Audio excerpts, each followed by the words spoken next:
Hi, good Erev Shabbos, Parshas Toldos, and in keeping with the idea of Toldos, of offspring of children, this week's drasha is in special honor of our son Katriel's birthday this Shabbos and our granddaughter Menucha Golda's birthday on Monday, and also in the honor and merit of my esteemed late father-in-law, Moshe Harush, whose yahrzeit is also on Monday. Prayers, especially prayers for our kids. That's how the Torah opens up this week's parsha, with Isaac and with Rebecca busy praying for their children, to have children, and what kind of children they're going to have. There's a story that's told in a book called Touched by a Story. It's by Rabbi Chil Sparrow, and talks about how when the state of Israel was first formed, Prime Minister David Ben-Gurion appointed his cabinet. One of the people elected and chosen to serve was then to be Minister of Education. His name was Zalman Oran. Not a Haredi by any means, but his wife, albeit secular ostensibly, nevertheless she lit Shabbos candles every week, something that she had passed down to her from her mother. And every Friday night, as she stood there before the candle, she would cover her eyes and pray that her children should grow up to be as great as the greatest Jew she ever knew, David Ben-Gurion.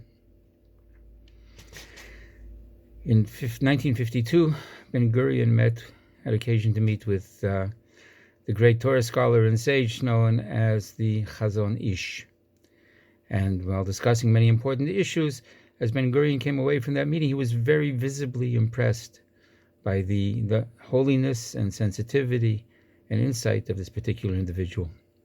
And he shared that impression a few days later at a cabinet meeting, and began describing the Chazon Ish and how amazed he was by his angelic presence.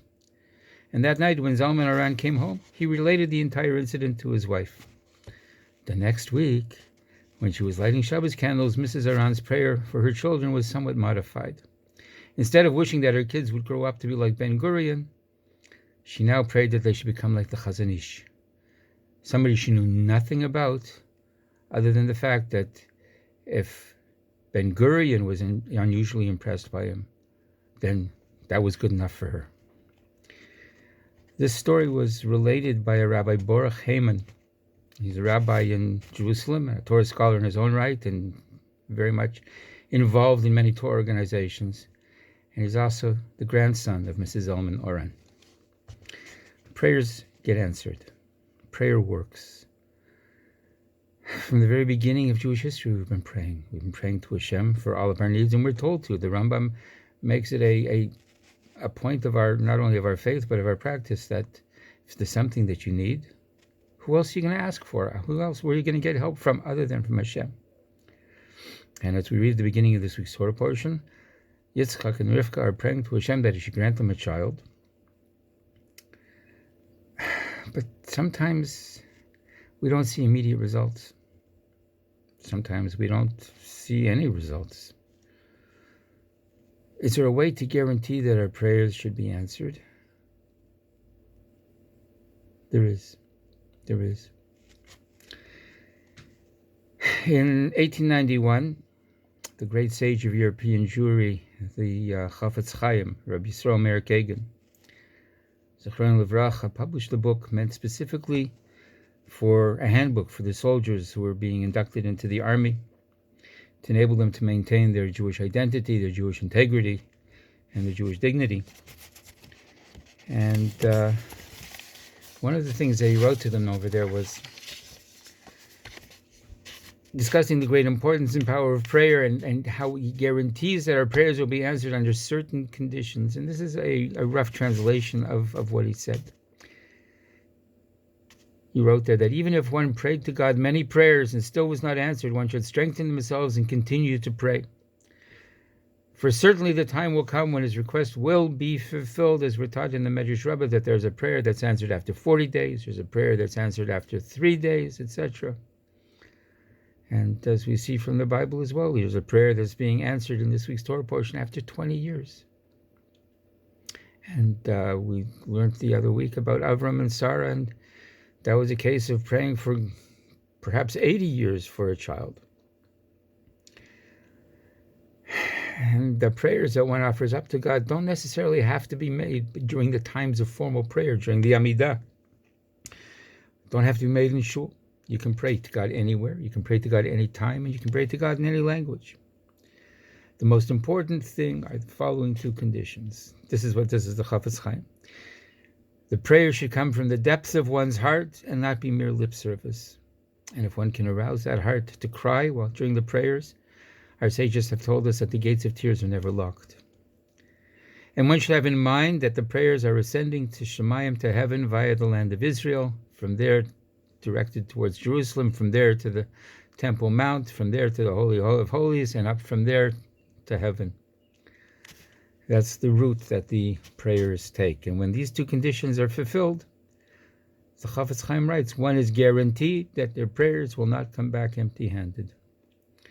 If I could be as bold as to suggest there's one other modality of prayer that, if it doesn't guarantee, at least lends great support and worth to one's prayers. And that's simply when you don't pray for yourself, but you pray for somebody else. We encountered Avram a couple of weeks ago praying for the residents of Sodom and Amorah. And this was the very first time that anybody in the Bible had prayed for anybody other than themselves. And you might think it didn't work, but it worked subsequently and in other generations. I've shared this story before, I think, of hearing firsthand from a couple who had lost their baby to a sniper in Hebron. The baby had hung on to life for 3 or 4 days, and the name was circulated throughout the entire world, and prayers were being said, and Tehillim were being recited, and tzedakah was being given. And ultimately, after 3 or 4 days, the baby passed away. While they were sitting Shiva, they received many notes and cards from all over the world from people that had prayed for them. And there was one particular card that this is something that the father and mother shared with a group of South African rabbis that were visiting Israel at the time. He said, he got a note saying, even though your daughter wasn't spared, don't think that the prayers weren't answered. And the note continued, we had to have a daughter with exactly the same name, who'd been lying in a coma for a long number of months. And just the other day, woke up. Prayers get answered in ways that we can't necessarily imagine and beyond our scope.